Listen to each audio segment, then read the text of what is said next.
Bayangkan sebuah doa sederhana di pantai kecil berubah menjadi mukjizat yang mengguncang dunia. Saat ratusan nelayan bersujud, tiba-tiba laut bergemuruh dan sebuah salib emas raksasa muncul dari kedalaman. Cahaya terang memecah langit malam, membuat semua orang menangis dan berlutut. Tapi di balik keajaiban itu, muncul godaan besar, uang, ketenaran, dan rencana gelap untuk merebut tanda kudus ini. Apakah iman mampu bertahan? Atau keserakahan manusia akan meruntuhkan segalanya? Saksikan kisah nyata yang menggetarkan hati, penuh air mata, pertobatan, dan kuasa Tuhan yang tak terbantahkan. Jangan lewatkan sampai akhir, karena ini bukan sekadar cerita. Ini panggilan iman. Angin laut sore itu berhembus pelan, membawa aroma asin yang khas dari ombak yang berulang kali memecah di tepi pantai. Langit masih memancarkan warna jingga yang memantul indah di permukaan air, membuat laut terlihat seperti hamparan emas cair. Di sebuah desa nelayan kecil di pesisir Sulawesi, kehidupan berjalan sederhana. Rumah-rumah panggung kayu berdiri berjejer, tanpa renta dimakan usia, seolah ikut merasakan pahit getir kehidupan para penghuninya. Nelayan-nelayan tua duduk termenung di tepi dermaga, menatap laut dengan mata sayu, berharap esok akan membawa rezeki lebih baik. Beberapa bulan terakhir, hasil tangkapan ikan menurun drastis. Perahu-perahu yang biasanya kembali dengan muatan penuh kini pulang dengan jaring nyaris kosong. Banyak keluarga mulai kesulitan memenuhi kebutuhan sehari-hari. Anak-anak sering terlihat mengintip dapur berharap ada lauk yang layak di atas meja makan, sementara para ibu berusaha keras mengolah apapun yang ada agar perut tidak kelaparan. Dalam kesederhanaan dan kepasrahan, doa menjadi satu-satunya pengharapan mereka. Tapi bahkan doa pun, bagi sebagian orang, mulai terasa tak lagi membawa jawaban. Markus, seorang nelayan berusia 38 tahun, duduk di depan rumahnya sambil menatap laut. Tubuhnya kurus, kulitnya legam terbakar matahari, dan matanya memancarkan kelelahan yang sulit disembunyikan. Ia memegang jaring tua yang mulai usang, merajut kembali simpul-simpul yang putus. Dalam hatinya, Markus bertanya-tanya, apakah Tuhan benar-benar mendengar jeritan mereka? Sudah berapa kali ia berlutut di lantai gereja, memohon agar laut kembali bersahabat, namun hasil tetap nihil. Keraguan mulai merayap dalam hatinya, menekan imannya yang dulu begitu kuat. Di tengah rasa putus asa itu, kabar menyebar di seluruh desa. Pendeta Samuel mengundang semua warga untuk datang ke pantai sore ini. Akan ada doa bersama, sebuah ibadah pengharapan agar Tuhan membuka tangannya bagi umatnya. Markus mendengar kabar itu dengan perasaan campur aduk. Ia ingin ikut, tapi dalam hatinya terbesit pertanyaan, apakah doa ini akan berbeda dari doa-doa sebelumnya? Namun, dorongan kecil di hatinya membuatnya melangkah menuju pantai, bersama istri dan anak bungsunya yang masih balita. Pantai sore itu penuh dengan orang-orang desa. Para nelayan datang bersama keluarga mereka, membawa tikar seadanya untuk duduk. Beberapa ibu menggendong bayi, sementara anak-anak berlarian di tepi ombak. Di tengah kerumunan, tampak pendeta Samuel berdiri dengan pakaian sederhana, wajahnya memancarkan keteguhan yang sulit dijelaskan. Di sampingnya ada salib kayu kecil yang ditancapkan di pasir, simbol iman yang masih mereka genggam meski hidup kian sulit. Semua mata tertuju pada laut yang membentang luas, seolah di sanalah jawaban akan datang. Saat doa dimulai, suara pendeta Samuel terdengar tegas namun penuh kelembutan. Tuhan, kami datang kepada MU bukan karena kami kuat, tapi karena kami lemah. Kami memohon belas kasih MU, ya Bapa. Berkatilah laut ini, agar kembali memberi kehidupan bagi kami dan anak-anak kami. Suaranya menggema di antara desiran ombak dan angin yang berhembus.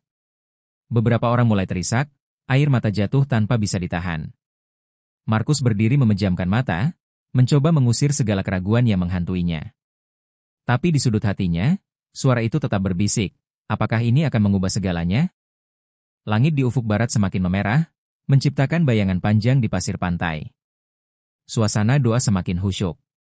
Orang-orang berlutut, sebagian menengadahkan tangan, sebagian lagi menunduk hingga dahi menyentuh pasir yang lembab. Angin bertiup sedikit lebih kencang, membuat daun kelapa di sepanjang pantai bergoyang seperti sedang ikut memuji. Markus menghela napas panjang, mencoba menenangkan hatinya. Ia berdoa, bukan lagi untuk ikan yang banyak, tapi hanya untuk satu hal, keyakinan bahwa Tuhan tidak meninggalkan mereka.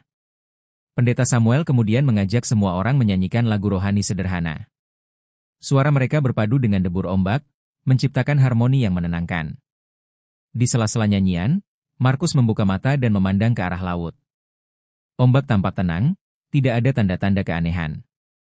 Hatinya sedikit kecewa, meskipun ia tidak mau mengakuinya.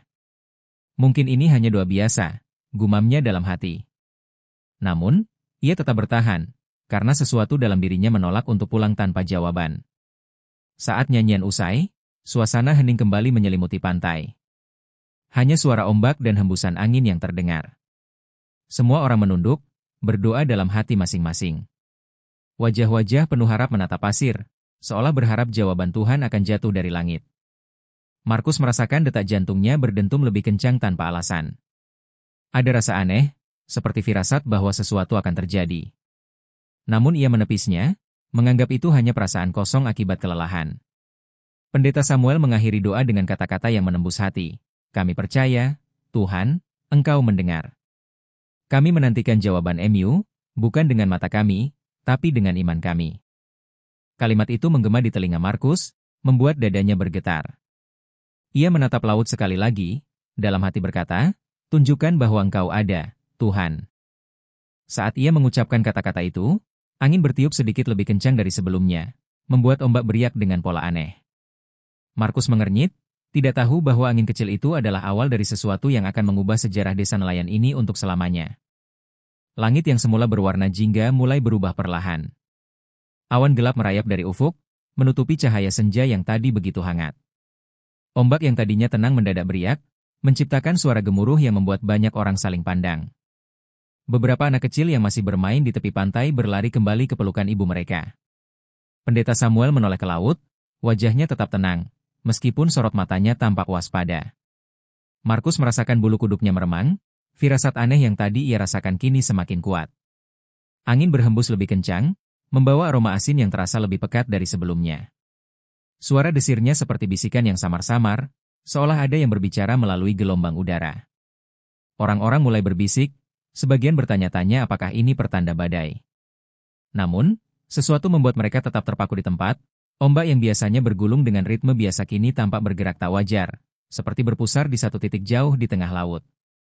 Pusaran itu memantulkan cahaya samar, sesuatu yang tidak mungkin terjadi saat langit telah mendung. Markus menajamkan pandangan, mengerutkan dahi. Apa itu? Gumamnya lirih. Awalnya ia mengira itu hanyalah kilatan petir yang terpantul di permukaan air, namun tak ada suara guruh. Cahaya itu muncul lagi, lebih jelas, seperti kilauan emas yang terpendam di kedalaman. Pendeta, lihat itu, seru seorang nelayan tua sambil menunjuk ke arah pusaran. Suaranya pecah, membuat semua mata serentak tertuju pada satu titik yang kini memancarkan cahaya keemasan. Hening menyelimuti pantai, hanya suara ombak yang terdengar, dan detak jantung yang terasa semakin kencang bagi setiap orang yang menyaksikannya. Beberapa nelayan muda spontan mengeluarkan ponsel, mengarahkan kamera ke laut, meskipun tangan mereka bergetar. Sementara itu, para ibu menarik anak-anak mereka ke belakang, takut sesuatu yang buruk terjadi. Tetap tenang, seru pendeta Samuel dengan suara lantang, mencoba meredam kepanikan. Jangan lari. Mari terus berdoa. Percayalah, Tuhan sedang bekerja. Namun, bahkan suaranya yang kokoh itu tak mampu sepenuhnya mengusir rasa gentar yang mulai menguasai hati mereka. Markus sendiri berdiri kaku, matanya tak berkedip menatap titik bercahaya itu, seolah hipnotis yang tak bisa dihindari. Cahaya keemasan itu semakin terang, meskipun hujan tidak turun dan langit tetap mendung. Ombak mulai menggila, menghantam karang dengan suara menggelegar, namun di sekitar pusaran, air seolah bergerak dengan irama yang teratur. Ini bukan hal biasa, bisik Markus, suara nyaris tak terdengar. Beberapa orang mulai sujud di atas pasir, mengangkat tangan tinggi-tinggi, menangis tanpa tahu mengapa. Ada rasa takut bercampur takjub yang membakar dada mereka. Seakan alam memberi tanda bahwa sesuatu yang tak bisa dijelaskan akan muncul di depan mata. Lalu tiba-tiba, pusaran itu meluas, dan cahaya memancar begitu terang sehingga menyilaukan. Orang-orang menjerit, menutupi wajah dengan tangan. Suara gemuruh terdengar, bukan dari langit, melainkan dari dalam laut, seperti suara besi raksasa yang sedang digeser. Markus merasakan pasir di bawah kakinya bergetar, meski getaran itu sangat halus. Ia memeluk anaknya erat, sambil berbisik dalam hati, Tuhan, apa yang sedang terjadi? Detik itu, keheningan berubah menjadi ketegangan yang tak bisa dijelaskan, seolah dunia berhenti berputar. Di tengah kekacauan itu, sesuatu mulai muncul perlahan dari kedalaman. Awalnya samar, hanya terlihat bayangan besar berkilau di bawah permukaan. Semua orang menahan napas, mata mereka membelalak tak percaya. Bentuknya mulai terlihat jelas, bukan kapal karam, bukan karang emas, melainkan sesuatu yang tegak lurus, seperti tiang menjulang ke atas. Astaga, itu apa? Suara seorang pemuda terdengar parau, hampir tenggelam oleh suara ombak yang menderu. Pendeta Samuel merasakan lututnya lemas, namun ia tetap berdiri tegak. Tetap berdoa. Jangan takut, serunya, meski suaranya sendiri bergetar. Markus menatap tak berkedip, matanya memantulkan cahaya keemasan yang kini semakin terang. Ia merasakan tubuhnya bergetar hebat, bukan karena dingin, melainkan karena rasa gentar yang menembus tulang. Ada sesuatu yang lebih besar dari sekadar fenomena alam. Ia tahu, ini adalah tanda. Sebuah pertanda yang mungkin akan mengubah hidup mereka untuk selamanya. Laut kini seakan menjadi panggung yang menampilkan misteri ilahi. Ombak bergulung, angin melolong, namun cahaya itu terus naik, semakin jelas bentuknya. Semua orang kini berdiri, sebagian berpegangan tangan, sebagian lagi bersujud di pasir yang basah. Suara tangisan dan doa terdengar bersahutan. Tuhan, ampunilah kami. Tuhan, tolong kami, teriak beberapa orang. Markus menggigit bibirnya, tak mampu berkata apa-apa lagi. Ia hanya menatap ke laut dengan mata yang membelalak, menunggu momen yang akan menjadi sejarah terbesar dalam hidupnya. Dan tepat ketika mereka semua hampir tak mampu menahan rasa takut bercampur takjub itu, permukaan laut meledak dengan semburan air yang menjulang tinggi, memantulkan cahaya bagaikan ribuan kilatan emas. Dari kedalaman itu, sesuatu mulai muncul, berdiri gagah di tengah gelombang yang bergolak. Sebuah bentuk yang akan membuat setiap orang di pantai itu berlutut, menangis, dan berseru, "Ini tangan Tuhan." Namun momen itu belum sempurna. Apa yang muncul baru separuhnya, menyimpan misteri yang akan terkuak di bab berikutnya, dan akan menggetarkan iman siapapun yang melihatnya. Semburan air yang menjulang ke udara perlahan mereda, meninggalkan butiran air yang memantulkan cahaya keemasan seperti ribuan bintang jatuh di atas ombak. Semua mata terpaku, tak seorang pun berani berkedip. Dari kedalaman laut, bayangan raksasa yang sebelumnya samar kini mulai tampak jelas. Permukaan laut bergolak hebat, seolah ada kekuatan besar yang memaksa sesuatu keluar dari perut samudera. Suara gemuruh yang menggetarkan dada terdengar, membuat beberapa orang menjerit dan memeluk satu sama lain. Markus berdiri kaku, matanya membelalak, napasnya memburu seperti habis berlari jauh. Lalu muncullah bentuk itu. Sebuah batang panjang yang bersinar keemasan perlahan menembus permukaan, tegak menjulang ke atas. Cahaya yang dipancarkannya begitu terang hingga menyilaukan, membuat sebagian orang menutup mata dengan tangan. Markus ternganga. Salib, gumamnya lirih, suaranya nyaris tertelan oleh suara ombak. Ya, yang mereka lihat bukan tiang kapal karam, bukan potongan logam biasa. Itu adalah salib, berdiri kokoh di tengah laut, seakan menantang gelombang yang mencoba merobohkannya. Salib itu memancarkan cahaya yang tak berasal dari matahari, cahaya yang hangat namun menusuk hati. Ukuran salib itu luar biasa besar. Dari kejauhan, tingginya tampak setara dengan pohon kelapa raksasa, dan lebar palangnya begitu luas hingga burung-burung laut yang berputar di sekitarnya tampak seperti titik-titik kecil. Kilauan emasnya memantul di permukaan air, menciptakan pantulan seperti jalan cahaya yang mengarah langsung ke pantai tempat mereka berdiri. Orang-orang yang semula panik ini hanya bisa terpaku, mulut ternganga, mata berkaca-kaca.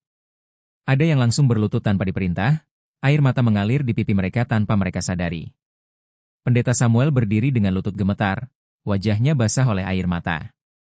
Ia mengangkat kedua tangannya ke langit, suaranya pecah saat berteriak, "Puji Tuhan! Ini tanda dari surga. Sujudlah, saudara-saudaraku. Tuhan hadir di tengah kita." Kata-kata itu menggema di antara debur ombak dan tangis haru orang-orang yang kini bersimpuh di pasir. Markus jatuh berlutut tanpa sadar, lututnya menghantam pasir basah. Ia menangis terisak, rasa ragu yang selama ini mencengkeram hatinya luluh seketika. Dalam hatinya hanya ada satu kalimat, "Tuhan, Engkau nyata." Suasana pantai berubah menjadi lautan doa. Orang-orang menengadahkan tangan, memohon ampun, bersyukur, dan memuji dalam suara yang bergetar. Beberapa bahkan menjerit histeris, tak mampu menahan rasa haru bercampur takut yang menyelimuti mereka. Anak-anak menangis dalam pelukan ibu, tapi bukan karena ketakutan, melainkan karena mereka ikut merasakan getaran yang tak bisa dijelaskan oleh logika manusia. Angin yang berhembus membawa hawa sejuk, berbeda dari sebelumnya, seolah ada sentuhan lembut yang menghapus semua kecemasan. Salib emas itu tetap tegak di tengah laut, tidak goyah meskipun ombak menghantam dari segala arah. Air laut yang mengamuk di sekitarnya justru tampak tunduk, seakan membentuk lingkaran pelindung di pangkal salib. Markus memandangi pemandangan itu dengan mata sembab, hatinya penuh rasa takjub. Ia teringat keraguannya, doa-doa yang pernah ia ucapkan dengan setengah hati, dan rasa putus asa yang sempat membuatnya berpaling. Semua itu kini terasa memalukan. Ia menundukkan kepala, menangis dalam keheningan, meminta ampun kepada Tuhan dengan suara serak. Beberapa nelayan muda yang sebelumnya memegang ponsel kini meletakkannya, tak sanggup lagi memandang fenomena itu hanya sebagai tontonan. Mereka pun bersujud, meletakkan kening di pasir, air mata mereka bercampur dengan air laut yang mulai menggenangi tepi pantai. Pendeta Samuel kembali berseru dengan suara yang nyaring, "Ini bukan kebetulan. Ini jawaban dari doa kita. Tuhan mengingat kita. Tuhan mengasihi kita." Suaranya membuat orang-orang semakin terisak. Di antara suara tangis, terdengar gumaman doa dari puluhan mulut, seperti alunan yang menembus langit malam. Waktu seakan berhenti. Tak ada yang memikirkan lapar atau dingin. Tak ada yang memikirkan dunia luar. Semua mata tertuju pada salib emas yang memancarkan cahaya, bagaikan obor ilahi di tengah kegelapan laut. Burung-burung laut beterbangan mengelilinginya, seolah ikut memuji. Ombak yang tadinya ganas kini mereda, tenang seperti danau. Dalam keheningan itu, Markus merasa seolah mendengar suara dalam hatinya, lembut, penuh kasih, namun tegas, "Anakku, aku tak pernah meninggalkanmu." Suara itu membuat tubuhnya bergetar hebat, dan ia bersujud lebih dalam, membasahi pasir dengan air mata. Malam mulai turun perlahan, tapi cahaya salib tak padam. Justru sinarnya semakin terang, menembus kegelapan dan menerangi seluruh pantai. Orang-orang tak mau beranjak, meskipun udara mulai dingin. Mereka terus berdoa, terus menyanyi, terus menangis, tak peduli waktu. Markus mendongak sekali lagi, menatap salib emas yang memantul di bola matanya. Ia tahu, ini bukan sekadar keajaiban. Ini adalah panggilan, untuk kembali percaya, untuk kembali hidup dalam iman, dan untuk menyadari bahwa Tuhan berkuasa atas laut, atas angin, dan atas segala yang ada di bumi. Dan di balik rasa haru yang memenuhi pantai malam itu, ada getaran lain yang diam-diam merambat. Berita tentang peristiwa ini akan segera menyebar keluar desa, memicu gelombang besar yang tak hanya mengubah hidup para nelayan, tapi juga akan menggetarkan dunia. Namun untuk saat ini, di bawah cahaya salib emas yang megah, mereka hanya bisa bersujud, tenggelam dalam kebesaran kuasa Tuhan yang baru saja mereka saksikan dengan mata kepala sendiri. Pantai yang tadi riuh oleh teriakan kini berubah menjadi lautan keheningan. Tidak ada lagi suara obrolan, hanya terdengar desiran angin yang seolah ikut menundukkan diri di hadapan kemuliaan yang terpampang di tengah laut. Salib emas itu berdiri tegak, sinarnya menyapu permukaan air yang tenang, menciptakan jalur cahaya yang seakan menghubungkan bumi dan langit. Wajah-wajah nelayan yang bersujud basah oleh air mata, mata mereka sembab, tubuh mereka gemetar, tak berani mengangkat kepala terlalu lama. Seolah satu tatapan mata yang terlalu lama pada cahaya itu bisa membakar jiwa mereka yang rapuh. Pendeta Samuel berdiri di tepi ombak, kedua tangannya terangkat tinggi ke langit. Ia tak mampu lagi menahan air mata yang mengalir deras di pipinya. Suaranya pecah ketika ia berseru, "Tuhan, kami bersyukur. Engkau telah mendengar jeritan kami. Kami tak layak, namun Engkau hadir di tengah kami." Kata-kata itu menggema, menyentuh hati setiap orang yang mendengarnya. Sebagian orang menjerit histeris, bukan karena ketakutan, melainkan karena rasa syukur yang meluap-luap. Mereka merasa seolah baru saja dipeluk oleh kasih ilahi yang selama ini mereka ragukan. Markus, yang masih berlutut di pasir, merasakan dadanya sesak oleh emosi yang tak bisa dijelaskan. Selama berbulan-bulan ia mengeluh dalam doa, menuduh Tuhan diam, bahkan sempat berpikir untuk meninggalkan imannya. Namun kini, di hadapan sinar salib emas yang menembus gelapnya laut, ia merasa begitu kecil, begitu hina. "Ampuni aku, Tuhan, aku yang bodoh, aku yang ragu," gumamnya sambil memukul dadanya pelan. Air mata tak berhenti mengalir di pipinya, bercampur dengan butiran pasir yang menempel karena ia sujud terlalu lama. Di sekitar Markus, para nelayan lain juga larut dalam doa. Ada yang mengangkat tangan tinggi-tinggi, ada yang merunduk hingga wajahnya tenggelam dalam pasir. Tangisan terdengar dari berbagai arah, membentuk harmoni pilu yang indah. Anak-anak yang tadinya ketakutan kini tenang, duduk di pangkuan ibu mereka yang terus berdoa dengan suara bergetar.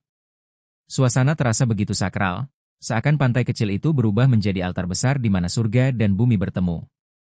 Bahkan ombak yang tadi bergolak kini diam, tenang seperti kaca, seolah laut pun sedang bersujud bersama mereka. Salib emas itu tak bergerak sedikit pun, meski angin kencang terus bertiup di sekitarnya. Sinar yang dipancarkannya tak menyakiti mata, tapi menusuk hati setiap orang yang memandangnya. Cahaya itu bukan sekadar terang, melainkan kehangatan yang menembus jiwa, menghapus rasa takut, menggantinya dengan damai yang tak pernah mereka rasakan sebelumnya. Markus memandang salib itu sekali lagi, kali ini tanpa rasa gentar, hanya rasa kagum yang mendalam. Ia merasa seolah seluruh hidupnya yang kelam perlahan diterangi oleh sinar yang terpancar dari salib raksasa itu. Malam mulai turun, namun sinar salib tidak memudar. Justru semakin gelap langit, semakin terang sinarnya, memantul di wajah orang-orang yang masih bertahan di pantai. Mereka tidak mau pergi, seolah takut jika meninggalkan tempat itu berarti kehilangan kesempatan sekali seumur hidup untuk merasakan hadirat Tuhan begitu nyata. Pendeta Samuel berlutut bersama yang lain, suaranya bergetar ketika ia memimpin doa syukur. Tuhan, kami tak layak menerima ini, tapi kami percaya Engkau mengasihi kami. Biarlah iman kami tak lagi goyah setelah malam ini. Dalam keheningan yang hanya diiringi oleh desir angin, Markus mendengar sesuatu yang membuat jantungnya berdegup lebih kencang. Itu bukan suara dari laut, bukan suara manusia.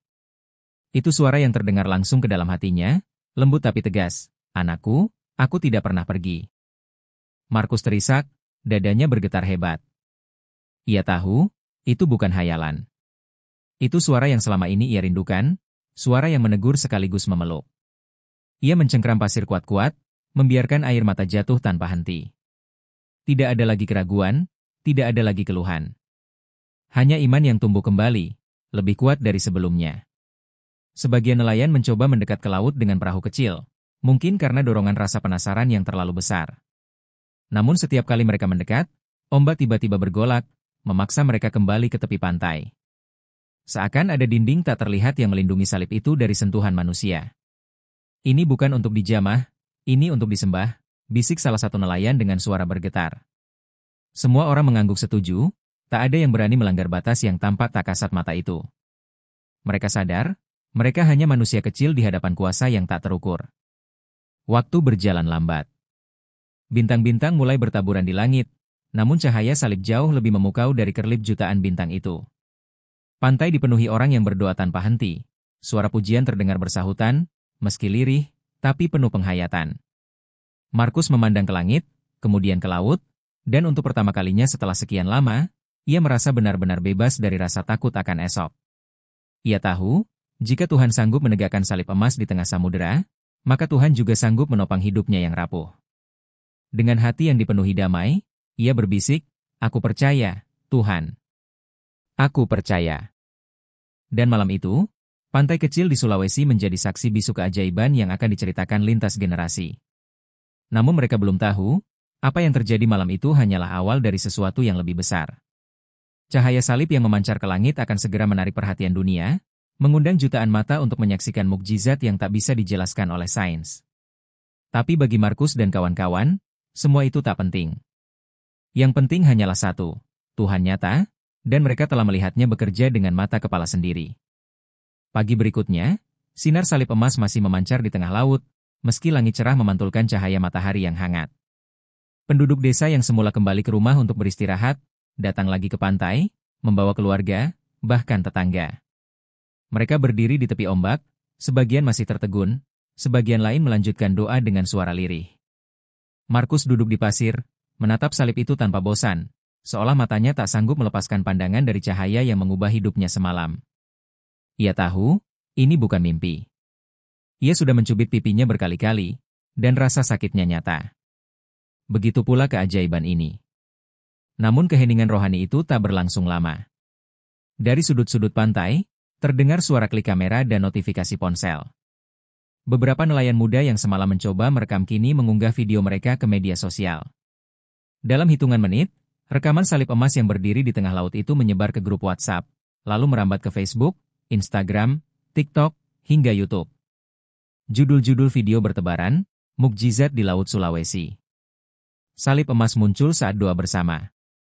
Tagar salib emas mukjizat laut doa bersama mendadak menjadi trending. Di kota-kota besar, orang ternganga menatap layar ponsel mereka. Ada yang merinding, ada yang sinis, ada pula yang langsung menyebarkan berita itu ke teman-teman mereka. Dalam waktu kurang dari 6 jam, video berdurasi 1 menit yang merekam semburan air dan munculnya salib emas menembus 1 juta penayangan. Kolom komentar dipenuhi beragam reaksi. Ini tanda akhir zaman, tulis seseorang. Settingan. Ini pasti trik, balas yang lain. Namun terlepas dari pro dan kontra, satu hal pasti, dunia kini sedang membicarakan desa nelayan kecil di Sulawesi. Markus yang tak begitu paham teknologi hanya mendengar kabar dari anak muda desa bahwa videonya sudah viral. Viral itu apa? Tanyanya polos, membuat mereka tertawa. Namun senyum itu cepat sirna ketika belasan orang asing muncul di pantai, membawa kamera besar dan mikrofon. Wartawan dari stasiun televisi nasional datang dengan mobil penuh peralatan.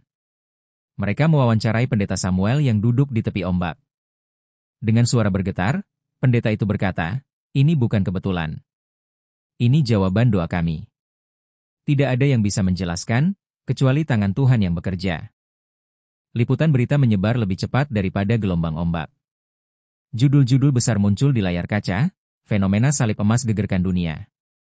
Desa kecil jadi sorotan global. Dari Jakarta, Surabaya, hingga New York, orang membicarakan hal yang sama. Para ahli mulai diminta pendapat. Ada yang bilang itu fenomena alam, ada yang menuduh patung itu buatan manusia. Namun setiap teori kandas ketika wartawan yang mencoba mendekat dengan kapal motor mendapati ombak besar tiba-tiba menghantam mereka, memaksa mereka mundur. Seolah laut itu sendiri menjaga sesuatu yang kudus. Desa nelayan yang dulunya sepi kini berubah seperti pasar malam. Ratusan orang datang setiap hari, berjalan kaki menempuh jarak jauh hanya untuk melihat cahaya salib emas dari tepi pantai. Mereka membawa tikar, lilin, bahkan bunga. Ada yang berdoa sambil menangis, ada pula yang hanya memandang sambil merekam dengan kamera mahal. Di antara kerumunan itu, Markus merasa asing. Ia tidak membenci mereka, tapi hatinya sedih melihat sebagian orang hanya datang untuk memotret, bukan untuk bersujud. Ia bergumam lirih, ini bukan tontonan. Ini pesan. Pemerintah daerah turun tangan. Polisi dan tentara dikerahkan untuk menjaga ketertiban. Garis pembatas dipasang agar orang tidak masuk ke laut. Namun kerumunan tetap membludak. Para pedagang mulai berdatangan, menjual makanan, minuman, bahkan cenderamata bergambar salib emas. Markus melihat kios kecil menjual gantungan kunci berbentuk salib. Hatinya teriris. Ia tahu, keajaiban ini bukan untuk bisnis, tapi untuk iman. Tapi bagaimana menghentikan arus manusia yang lapar sensasi? Di tengah hiruk-pikuk itu, Markus merasa suara Tuhan yang semalam begitu jelas kini perlahan tenggelam oleh bising dunia. Malam itu, Markus kembali duduk di tepi pantai, memandang cahaya yang masih memancar di tengah laut. Salib emas itu tetap tegak, megah, dan tak terjamah. Namun Markus merasa berbeda. Ia merasakan kegelisahan yang menekan dadanya. Ia bertanya-tanya, "Tuhan, apakah ini yang kau maksud? Mengapa manusia mengubahnya jadi ajang pamer?" Air matanya jatuh pelan, tak lagi karena haru, tapi karena takut. Takut keajaiban ini justru membawa manusia menjauh dari pesan sesungguhnya. Takut kalau sinar salib itu bukan lagi panggilan untuk bertobat, tapi magnet keserakahan. Di tengah kebisingan dunia yang memuja viralitas, Markus sadar bahwa ujian sesungguhnya baru dimulai. Keajaiban ini memang mengguncang dunia, tapi apakah dunia benar-benar berubah? Ataukah mereka hanya datang untuk memuaskan rasa ingin tahu, lalu kembali pada hidup lama mereka? Markus menatap salib itu sekali lagi. Cahaya emasnya memantul di matanya yang basah, dan ia berbisik lirih, "Tuhan, jangan biarkan kami lupa. Jangan biarkan kami menghina kehadiran MU dengan hati yang keras." Namun Markus tak tahu, ujian yang ia takutkan bukan hanya milik orang banyak, tapi juga milik dirinya sendiri. Ujian yang akan datang dalam bentuk yang lebih berat daripada sekadar viralitas. Hari-hari berlalu, namun sinar salib emas itu tak pudar sedikit pun. Cahaya yang memancar dari tengah laut tetap tegak, seakan menolak tunduk pada waktu. Namun, yang berubah adalah manusia. Pantai yang dulu menjadi tempat doa kini berubah menjadi lautan manusia dengan tujuan yang berbeda-beda. Di antara orang-orang yang datang berlutut dengan air mata, ada pula mereka yang datang dengan kamera mahal, drone, dan agenda pribadi. Sebagian menjadikan pantai itu tempat wisata, bukan altar doa. Markus berdiri di antara kerumunan itu dengan hati yang remuk. Ia ingin bersyukur atas mukjizat yang ia saksikan, Tapi keramaian ini membuatnya mual. Ia berbisik lirih, "Tuhan, apakah ini yang kau inginkan?" Pendeta Samuel pun mulai kewalahan. Ia berusaha menahan arus keserakahan yang perlahan merasuki hati orang. "Ini bukan untuk diperdagangkan," serunya ketika melihat pedagang menjual botol berisi air laut yang diambil dari sekitar salib emas. Namun suaranya tenggelam oleh kebisingan. Bahkan ada yang mulai memungut pasir pantai dan mengklaimnya sebagai pasir berkat dengan harga selangit. Beberapa turis asing datang membawa kamera besar, memotret sambil tertawa. Mereka tidak bersujud, tidak berdoa, hanya mengincar gambar terbaik untuk akun media sosial mereka. Samuel menatap langit, air mata mengalir. "Ampuni kami, Tuhan, kami tak mampu menjaga rahasia MU." Di tengah hiruk-pikuk itu, Markus mulai mendengar rumor yang membuat darahnya berdesir. Ada pihak yang ingin mengangkat salib emas itu ke darat. "Kalau kita bisa mengeluarkannya, kita bisa membangun museum, menjual tiket, dan desa ini akan jadi kaya," ujar seorang pengusaha dengan suara lantang di hadapan para aparat desa. Markus yang mendengar percakapan itu gemetar, rasa marah membuncah. Ia melangkah mendekat dan berteriak, "Kalian gila? Itu bukan milik kita. Itu milik Tuhan." Suaranya menggelegar, membuat semua mata menoleh. Tapi sebagian hanya tertawa sinis. "Kau terlalu polos, Markus. Ini kesempatan emas. Harus dimanfaatkan." Konflik pun pecah di desa kecil itu. Sebagian mendukung Markus dan pendeta Samuel, yang bersikeras salib emas harus dibiarkan tetap di laut, tak tersentuh tangan manusia. Namun yang lain, terutama mereka yang tergiur oleh uang, mendukung ide pengangkatan salib. Mereka beralasan, "Bukankah ini juga berkat Tuhan? Mengapa kita tidak boleh menikmatinya?" Pertengkaran terjadi di balai desa. Kata-kata kasar meluncur, kursi hampir terbalik, dan untuk pertama kalinya dalam sejarah desa itu, iman yang dulu mempersatukan mereka kini menjadi sumber perpecahan. Markus pulang dengan hati hancur. Ia duduk di tepi pantai yang sepi di malam hari, memandang salib emas yang masih memancarkan sinarnya dengan tenang, tak peduli dengan hiruk-pikuk manusia di darat. Air matanya jatuh tanpa ia sadari. "Tuhan, kami tak pantas menerima ini. Kami kotor. Kami serakah," gumamnya lirih. Dalam kesunyian itu, ia merasakan beban yang menindih dadanya. Seakan Tuhan berbisik, "Iman bukan hanya soal mukjizat yang kau lihat, Markus. Iman adalah kesetiaan, bahkan ketika dunia mencoba merobek hatimu." Kata-kata itu menusuk jiwa Markus, membuatnya terisak lebih keras. Namun ujian tak berhenti di situ. Keesokan harinya, Markus mendengar kabar mengejutkan. Sekelompok pria, termasuk beberapa aparat desa, berencana menurunkan salib itu malam ini. Mereka sudah menyewa kapal besar dan alat berat. Markus merasa darahnya mendidih. Ia berlari mencari pendeta Samuel dan memberitahu kabar itu. Wajah pendeta itu pucat. "Ini, dosa besar," bisiknya lirih. Mereka berdua sepakat, apapun yang terjadi, mereka harus menjaga salib itu. "Kalau mereka harus melewati kita, biarlah mereka melakukannya," ucap Markus, matanya berkilat dengan tekad yang membara. Malam itu, di bawah cahaya bulan yang redup, Markus dan beberapa nelayan yang setia berdiri di tepi pantai, menghadang jalan menuju perahu. Mereka memegang obor, wajah mereka tegas, meski jantung berdegup kencang. Di kejauhan, mereka melihat bayangan kapal besar yang sudah bersiap. Suara mesin berat terdengar samar, menusuk telinga mereka seperti deru iblis yang siap merampas kesucian. Markus mengepalkan tangan. Ia tahu, ini bukan lagi soal salib emas. Ini soal iman. Apakah mereka akan membiarkan keserakahan menginjak-injak pesan Tuhan, atau mereka akan berdiri sampai titik darah penghabisan? Benturan tak bisa dihindari. Orang-orang yang tergiur uang datang dengan wajah keras, membawa tali, besi, bahkan senjata tajam.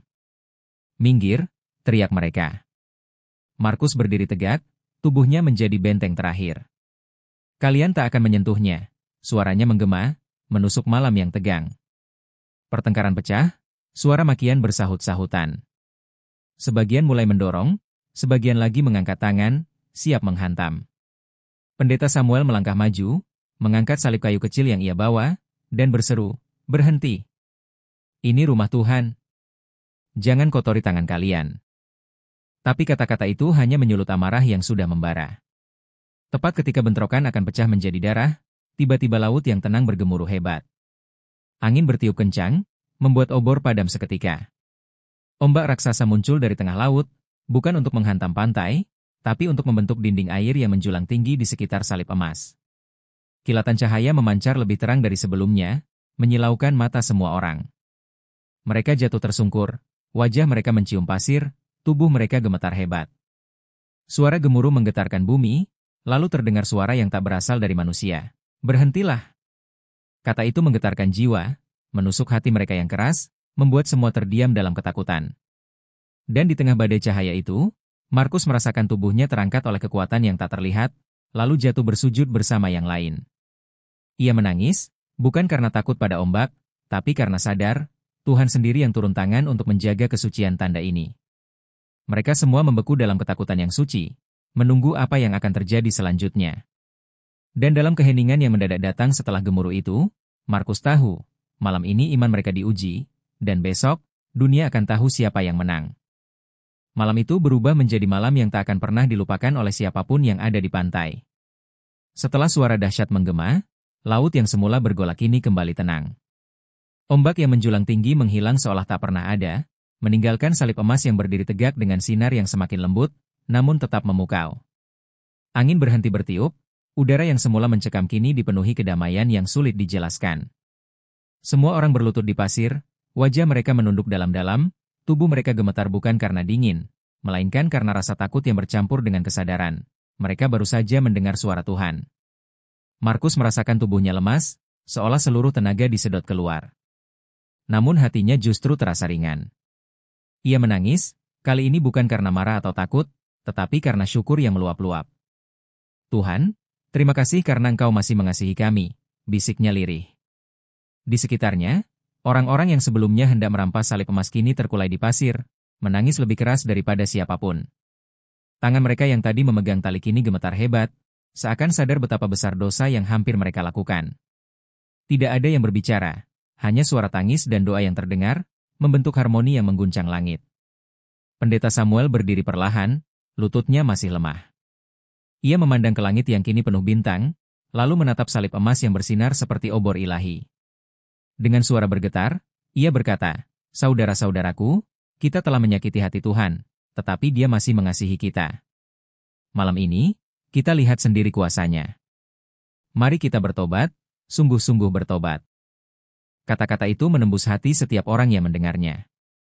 Mereka yang datang untuk mencari uang kini menundukkan kepala dalam rasa malu. Mereka yang tadinya hanya ingin viral kini menangis terseduh, membuang kamera mereka ke pasir.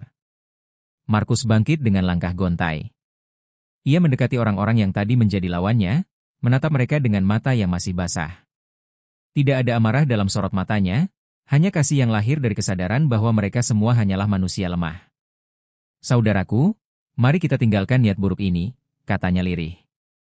Orang-orang itu menatapnya, wajah mereka pucat. Lalu satu persatu mereka jatuh bersujud di hadapan Markus dan pendeta Samuel, memohon maaf dengan tangisan yang menggetarkan hati. "Ampuni kami buta oleh uang, kami lupa kepada Tuhan," ucap mereka berulang kali, suara mereka pecah oleh tangis.